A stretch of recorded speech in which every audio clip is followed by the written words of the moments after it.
పవన్ కళ్యాణ్ గారికి మా బండార్లంక చేనేత కార్మికుల తరపున హృదయపూర్వక నమస్కారములు. నా పేరు గణపతిరావు. బండార్లంక చేనేత సంఘ ఉపాధ్యక్షుడిగా పనిచేశాను సార్. చేనేతల మీద చిన్నప్పటి నుంచి పోరాటాలు చేయటం బాగా అలవాటు అయిపోయింది.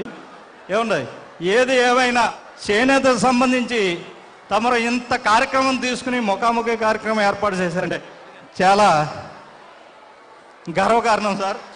మాకు చేనేతకు సంబంధించి జిల్లాలో 50 చేనేత సొసైటీలు ఉన్నారు సార్. 50 చేనేత సొసైటీల్లో 12 సంఘాలు మాత్రమే లాభాల్లో నడుస్తున్నాయి. 38 సంఘాలు నష్టాల్లో ఉన్నాను.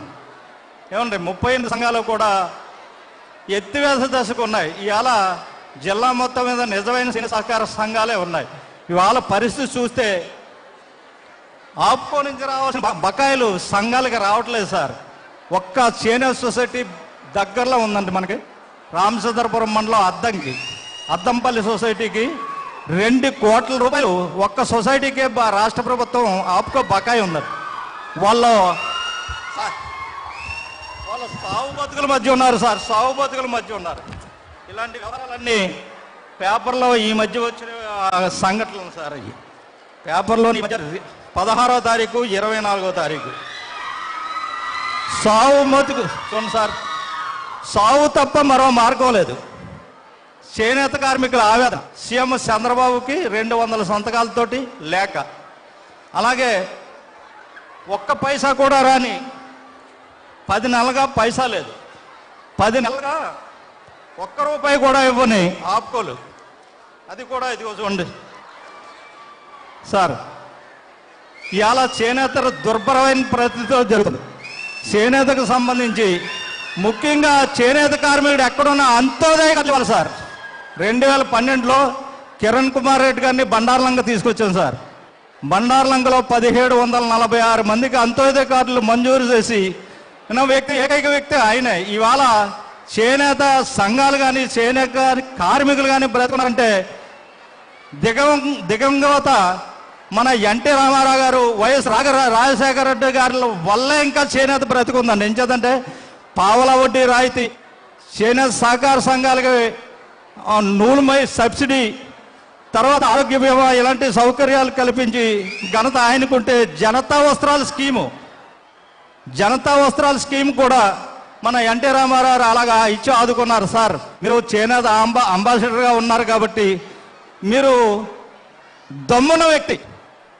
శాసనసభలో మాకు ఒక్క తూర్పుగోదావరి జిల్లాలో శాసనసభకు ఎన్నిక అవ్వాలంటే 5 చేనేత గ్రామ 5 నియోజకవర్గాల్లో చేనేత ఉన్నాయి సార్. 5 చోట్ల రాజోలు, కోనసీమలో రాజోలు, రాజమండ్రి రూరల్, 3 రామచంద్రపురం, 4 పెద్దాపురం, 5 పిఠాపురం సీట్లు. 5 సీట్లు కనీసం మీరు ఒక్క సీట్ అయినా ఇచ్చి మా చేనేత కార్మికుల ఆవేదన బాధ శాసనసభలో చట్టసభలో వినిపించే ఏర్పాటు చేయాలని మా గ్రామం తరఫున కోరుకుంటున్నాను సార్. ఇవన్నీ అంశాలన్నీ మీరు అన్నీ ఇంతకుముందు తెలుసున్నాయే సార్. ఇప్పుడు మీరు మా ఆవేదన బాధ చెప్తున్నాం కాబట్టి మీరు అర్థం చేసుకుని మేము 10 అంశాల మీద పోరాటం సార్. చేనేత కార్మికులు చేనేత పరిశ్రమ అభివృద్ధికి తెలంగాణ అటు తమిళనాడు 1000 కోట్ల బడ్జెట్లో పెడతారు సార్. రాష్ట్ర ప్రభుత్వం మన ఇప్పుడున్న రాష్ట్ర ప్రభుత్వం 133 కోట్లు అంటే కొంచెం 4 సంవత్సరాలు అంతే విడుదల చేసింది. అలాగే రాష్ట్ర ప్రభుత్వం చేనేత అభివృద్ధికి 1000 కోట్ల బడ్జెట్లో పెట్టాలని పూర్తిగా విడుదల చేయాలి. జిఎస్టీ నుండి చేనేతను మినహాయించాలండి.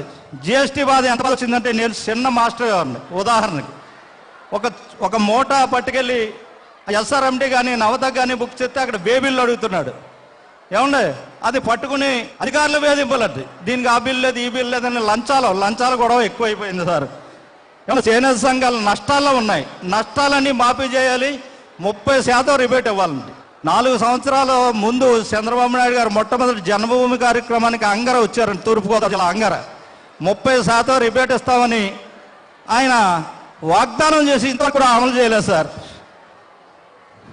చేనేతకు మాతృ సంస్థ అయిన ఆప్కో బాగా అప్పులో కూరుకుపోయి చేనేత సహకార సంఘాల దగ్గర తీసుకున్న డబ్బు ఇప్పుడు కూడా సంవత్సరాలు గడిచినా ఇవ్వకపోవడం, దాని మీద చేనేత సహకార సంఘాలన్నీ మూతపడే పరిస్థితి ఏర్పడిపోయింది సార్. మహాత్మా గాంధీ బునకర యోజన పథకం ఒకటి అమలు చేయాలి సార్.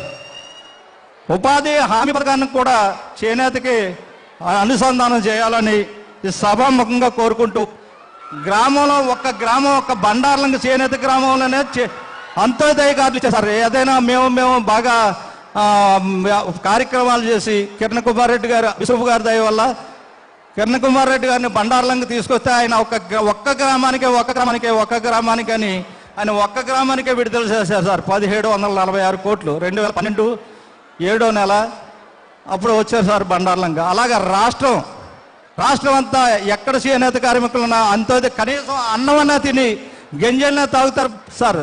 చేనేత ఇంత హీనమైన పరిశ్రమ ఏదైనా ఉందంటే రాష్ట్రం మొత్తం మీద చేనేత పరిశ్రమ ఒక్కటే అని సభాముఖంగా చెప్తున్నాం సార్. దమ్మున వ్యక్తిగా మీరు ఈ అవినీతి ఆరోపణలు అవి చాలా ఉన్నాయి ప్రభుత్వాలు. మేము ఏం మాట్లాడినా మా ఇంటి మీద యుద్ధాలు వస్తున్నారు సార్ మా పార్టీ వాళ్ళంతా. అంచేత మీరు మా వెనకాల ఉంటారో ముందుంటారో మాకు తెలియదు, కానీ మీరు శాసనసభలో మాత్రం మాకు ప్రాతినిధ్యాలు కల్పించాలి సార్. శాసనసభలో మా వాడి వినిపించాలంటే శాసనసభలో చట్టసభల్లో మాకు ప్రాతినిధ్యం కల్పిస్తేనే మా గోడు ఆవేదన అంతా వ్యక్తం అవుతుంది సార్. ఇవాళ రాష్ట్ర ప్రభుత్వ శాసనసభలో ఒక్క చేనేత సంబంధించిన కులవాడు కూడా చేనేత శాసనసభలో లేడు. ఒక్క నిమ్మల కృష్ణప్ప గారు మాత్రం ఎంపీగా కొనసాగుతున్నారు. ఆయనకు కూడా పెద్దగా పార్లమెంట్లో మాట్లాడిన సంఘటనలు లేవు సార్.